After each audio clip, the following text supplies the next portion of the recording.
DJ Rock Filler right now. We on the west side of Detroit. About to link up with DJ BJ just to chop it up with him for a little minute, shed some light on about his DJ career and where his focus at right now. Somebody I really looked up to when I was younger, you know what I'm saying? Because the motivation and the drive that he have, you know, I really never got to chop it up with him because he's so damn busy, but we're about to pull up to a studio right now. Check me out. Yo, this DJ Rock Filler. Welcome to the Re-Roc Club. I got a special guest in the building. He goes by the name of DJ BJ, Mr. 3525. Yeah.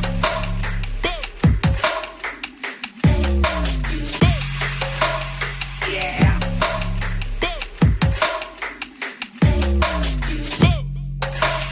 Yeah.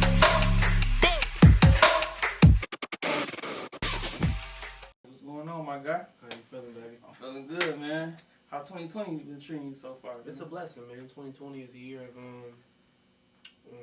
not taking no for an answer. You know what I'm saying? Mm-hmm. And finishing a lot of stuff I started. So, like right before the ball dropped, like what was like one of your top goals that you wanted to achieve in 2020? actually, to be a good father, that was my number one goal. Right. That's overall for 2020, 2021, Mm-hmm. and so forth. But How old is your daughter now? she too. She a New Year's Eve baby. Wow. So that's why you said when the ball dropped, you know, it was her birthday. Mhm. So.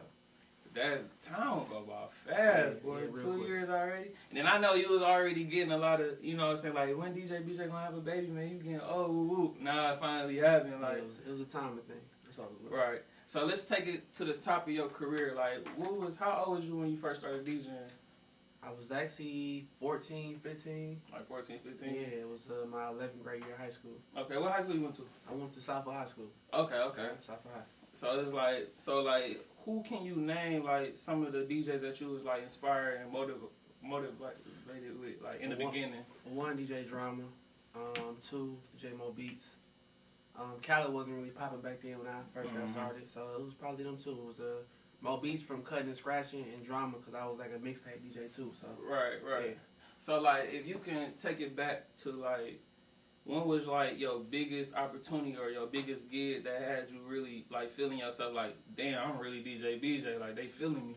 I'm gonna say it was a bunch of them, because there was times where I was doing 21 and ups, and I was only 18, Right. 17, and I'm on the radio commercials, like, you know, DJ BJ, and they wonder like, oh, well, who is DJ BJ? He don't work for us, you know what I'm saying? So it was stuff like that. But a real good situation one time, it was a Gucci Mane party, and it was a club called South Beach, the Fisher Building, and that's when it kind of hit me, like, you know, like, all right, young dog, you on to something, you know what I'm saying? Right. It's time to eat. Right. So, like, when did you like approaching the radio field? Like, what year was that? I actually never approached it. I used to do this club called Burst on Broadway. And I used to do it for like $50. So I used to do the second floor. And one day I got a call to do it, didn't want to do it, had to take my speakers there, lug them upstairs, and I'm rocking my floor. And the dude You had the second floor or the third? The second floor. And that's crazy. I had a third floor when nobody on my damn floor, bro. I was mad as I was coming to your floor, like, bro, this nigga DJ BJ got this bitch rocking, bro. So that's when my brother Nas, Shorty the Prince, walked in. And he was like, we looking for a new DJ for my show. He gave me my boss's number, and the next day I called her. I asked my daddy, I said, well, how should I tell her who I am? Right. Like, well, tell her how you feel. So I called her, she didn't pick up. I said, listen, I'm the hottest nigga in the streets right now. You need to have me in your station, blow your station up. Never got a phone call back. 2 days later, I submitted a mix. They liked the mix. I got called into the station. And I'm in the room signing my paperwork. Shorty walk in, and she like, you see the nice dude you got besides the ignorant nigga you had called my phone? And he like, that's the nigga. Right. And from there is history. And like I really enjoyed the way y'all like really worked together in that moment in time. That's when like when he came out that one song, Foolin'. What was it? Foolin' with HBK and Isaiah from Pontiac. Yeah, I love that beat. I like just listening to the instrumental. That boy is hard. So like from your DJ experience and, you know, working with different type of people, you know what I'm saying, like as DJs, we do get played out of our money, you know, at an early stage of our career because we just don't really know no better. Like, so what's like one of your biggest lessons that you learned from working with some of the promoters? Well, I learned a lesson for myself because at a young age, I was so hot that I charged a lot. Mm-hmm. And I was charging the local promoters a lot too. Mm-hmm. So that was a lesson I learned myself because you think you was overcharging, or you? For sure overcharging because for a regular DJ, I'm just gonna say like a regular DJ who popping, you know what I'm saying, like for 2 hours, you know what I'm saying, 350, 400, you know, that's cool. You know what I'm saying, like that's no complaints. But for my regular DJing, I had to take off radio. At the same time, I got a radio show from 7 to 12, so I got to pre-record my 7 o'clock mix. That take me an hour. I got to pre-record my 11 o'clock mix. That take me 2 hours. And I got to pre-record my radio show. So it's costing me 5 hours out of my day just to go do this club. So I'm charging $650, $700 for 2 hours. Right. You know what I'm saying? And then the worth that you was, you know what I'm saying? Yeah, everybody promoters didn't want to pay that. So that was a lesson I learned myself. You know what I'm saying? It's not to overtax the people who surround yourself with. So right. You know, so let me ask you, like, have there ever been a time like you felt like you wasn't getting the respect from the artists, like the local artists that had a big name, like they wasn't acknowledge you the way they should as a DJ? Because at the end of the day, it's like you the DJ, you have the power not to play their music, but sometimes we still got to give the people what they want, you know what I'm saying, when we in the club. So have you ever felt like you wasn't getting the respect that you earned? I don't really call it respect because it's like trying to date a artist with a relationship with an artist is like dating a badass broke bitch. Yeah.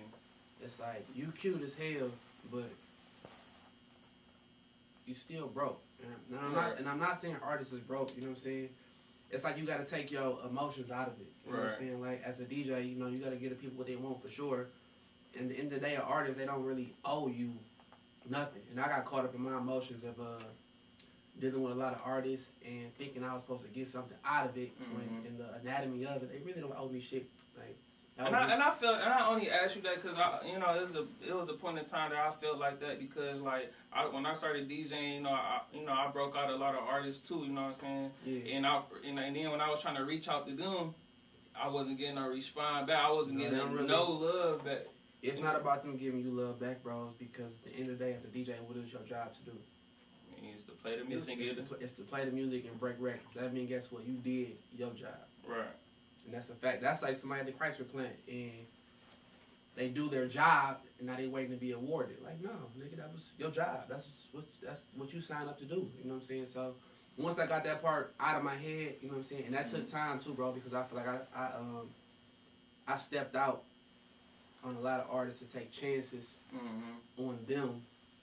And that favor never came back. So that's why I got to work that game. Me, Cino, G Baby, Dre Butters, Kevin Hendricks, B Ryan when you want to be around. Okay. But that's why I take chances on myself now because I know one thing: if I take chances on myself, I'm going to award myself. Right. And my team we're going to award each other. You know what I'm saying? So, and that's just facts. You know so like, let's break it down. Like, like I know that thousands of artists then came to you as far as like you wanting you to be their personal DJ. Like I really never heard of you like being somebody's personal DJ. Like break down like how is that?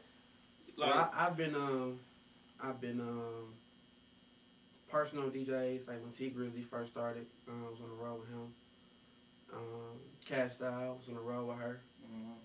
But it seemed like it never really lasted. Like because certain things just don't make sense at a point. You know what I'm saying? And especially when the artist first starting out. And I'm not gonna say I'm expensive, but like I said, sometimes it may be cheaper for me to sit my ass down. And especially like I said, I was on radio 24/7, so I had to work 10 times harder to be gone. Right. Yeah. So I'm on the road recording mixes like. It's a fucking board on my lap. I'm on the tour bus recording mixes, doing voice drops, doing voiceovers, recording commercials.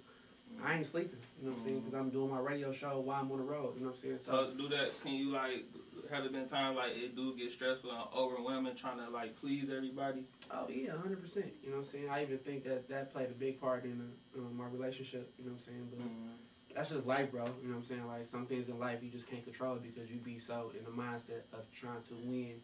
And destined the goal of actually excelling in life. And I think that's like one of my biggest problems too. Is like I try to do so much at one time, then when I crash it together, I get nothing done for real because I'm too busy trying to do more than one thing. You put 20% of everything, bro. It's gonna give you 20% back. That make a lot of sense, bro. At least try to do it 50-50. 50-50, at least you break even. Yeah. So like, let's just break it down. Of like, you've been in the radio for a couple of years and you got the experience, and like, break it down for the people that don't know like how the radio, the whole process go as far as like what songs is being selected on the playlist and the mix show and just people that really be trying to get their song played on the radio, but it's just not as simple as they think it is. Because they be feeling like you got the almighty power, like, bro. I mean, well, I do, but I don't, if that makes sense. You know what I'm saying? Radio is it's like a casino. It's a gamble. You know what I'm saying? And especially when that comes to local artists, especially now. Back in the day, it was different. Back in the day, now it is still relationships, 100%. But back in the day, it was for sure relationships and buzz because you didn't have social media. Right. But now you got social media and it's easier to build a relationship. That's like the same thing with the T Grizzy record. When I first got my hands on that, I had a relationship with hell of them who put me in touch with T Grizzy, who got me the clean version to be able to make a movie. The first day out. First day out. But for a regular artist, you know what I'm saying, radio is a gift and a curse. You know what I'm saying? It's three things in Detroit that gotta match up. Name, face, and song. If you can get them three things to match up, you win the money. So, but is it a way that anybody can just like pay their way in, or you can't pay your way in? Pay your way in is called payola. And that's one thing I've never taken is money for radio. Because for one, that's how my daughter ate. That's how my daughter had insurance. I never want to fuck up my relationship with radio over a few dollars. You know what I'm saying? Niggas gonna try to pay me $10,000, $20,000. Here you go. Here it is. Take this trip. No, I'm not a bitch. You know what I'm saying? Like that. Not saying that little money can't help me for sure. You know, every dollar counts, but not to jeopardize my radio career over a few dollars. And probably if you really want to go that hard, the record not gonna work. You got to be a natural feel, and that's where social media come into play. That's the new record breaker. Right. You know what I'm saying? Sure. And like, why do like don't you know, like, I know you like certain songs be in rotation. Why is it that some of the songs be in constant rotation? Like, that's why when you be hearing people like, man, they play the same songs on the radio. Why is that? Because radio is a system where it's like it's a playlist, but it's more. I don't know that fucking answer. You don't know. And I'm only saying that because I'm not a PD. So even when I used to sit there sometimes, I hear fucking Bryson Tiller Don't 3 times an hour, and I'd be like, what the fuck? You know what I'm saying? So like, I'm hearing the box play constantly now. You know what I'm saying? Now that's a label thing. That's out of my hands. I know more about mix show. You know what I'm saying? When it actually comes into stuff in rotation. But I was even surprised when we dropped We Up and it went rotation. And it's still in rotation. Right. So I meant to ask you, like, what was that feeling? Like, was you in the studio when that was made? Or? No, that was one of them things where they was actually at Collective Studios when they first started recording it. I was at home. Sino sent me something. It was just Dre Butters and Sino on it and B Rain. And G Baby hopped on the backside of it. They sent it to me like December of 2018. And I just sat on it like, man. And then one day we was riding, Sino played it. I'm like, what's this? He's like, nigga, this is a song I sent you a long time ago. I'm like, oh shit, this shit groove. You know what I'm saying? So you was sitting on it for a minute before you actually even heard it. Yeah, this shit groove. But like I said, you gotta imagine what I broke out of. I was known for breaking trap artists. So I just stepped out on faith and said, fuck it, we're gonna try something new. And we're gonna bring the culture of Motown back with the 2020 vibes. You know what I'm saying? And you definitely won, because you know how Detroit is. We always, when you got a little groovy vibe song, we put our own little swag and step on it. So now we got... And now that's the biggest ballroom song, or if I not say the biggest song of 2019, and I think it's going to be even bigger in 2020. It's going to catch its second leg, because it didn't even get a full run last year. We got a whole new full layout. for this year. For the people that don't know exactly what you go through as a DJ and what's the position of being a disc jockey, like break down what some of the stuff that people don't understand as being a DJ. Like what? Give me examples. Like as far as like just your job, period. You know what I'm saying? Like certain songs that might be requested in the club that you just can't just throw it on immediately because it might mess up the vibe. You know what I'm saying? You being a DJ as far as just responding to emails so quickly because you know it take time. You know what I'm saying? So like just name some of the stuff that a lot of people might not understand about you in general. Let me see. I'm not speaking for DJs. I'm speaking for DJ right now. Okay. One thing DJs don't know about me is I don't really give a fuck about scratching. The scratching never paid my never paid my bills. Amen. I see a lot of DJs trying to perfect the craft and all that. That's fine and dandy, do what you do, you know what I'm saying? But nowadays, you know what I'm saying, it's about no homo, it's about that mouthpiece. It's about, you know what I'm saying, knowing how to mix a song with vocals, you know what I'm saying? You know what I'm saying? And that's where Slick was good at too. Slick was real good at that. Rest in peace to Slick. He was real good at that. Another thing is too, man, is trying to satisfy everyone. And I'm not just speaking in terms of one person, you know what I'm saying? I'm talking about a daily basis. I'm talking about from the time I wake up, to satisfy my baby mama, my baby. From the time I go, hop on my Instagram, whatever followers I got to make sure, you know what I'm saying, not really satisfying them, but you know what I'm saying, keeping them indulged. Time I go to the radio, it's 300,000 people listening, I got to satisfy them. Now I'm going to the club to satisfy these 250 people.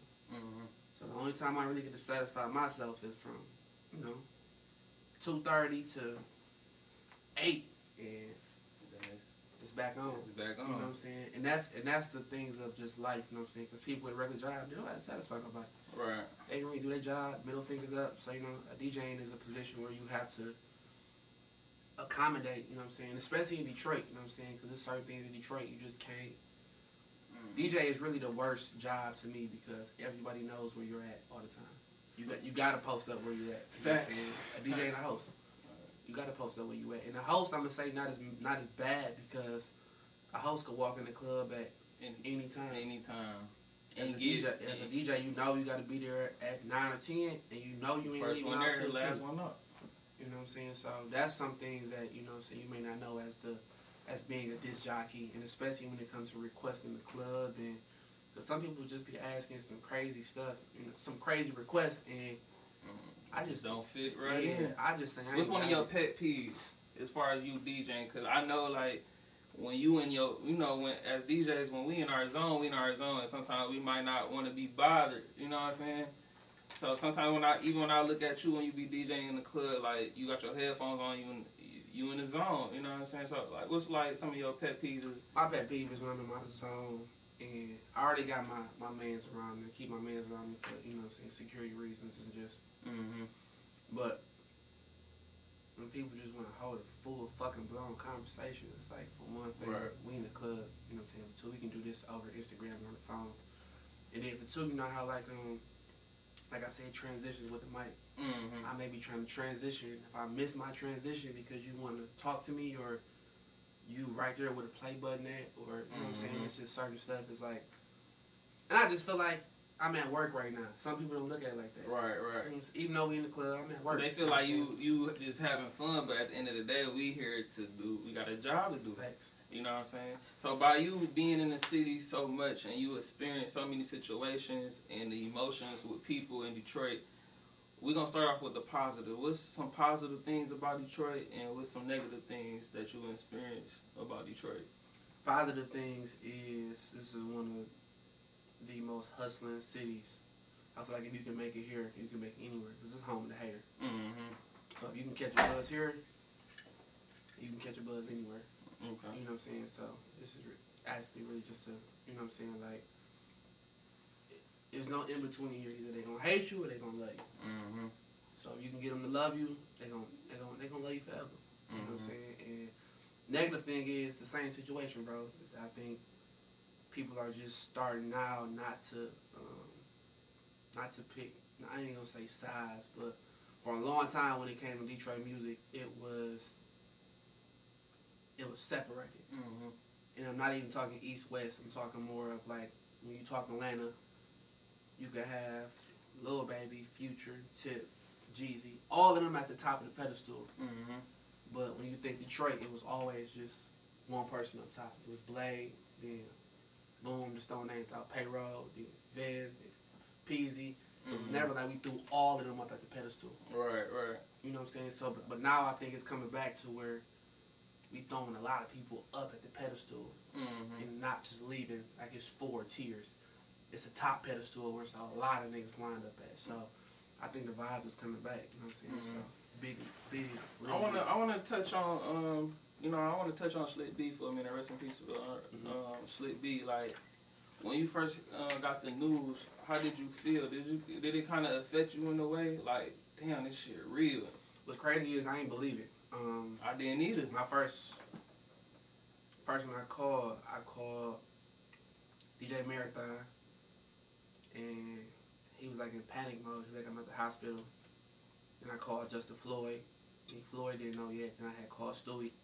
And Stewie ain't know yet. You know what I'm saying? So, and I ain't believe it. And you know why I ain't believe it? Because I feel like if a nigga want to rob, okay, cool. You got his jewelry, cool. He got shot. He survived it. That was what was in my mind.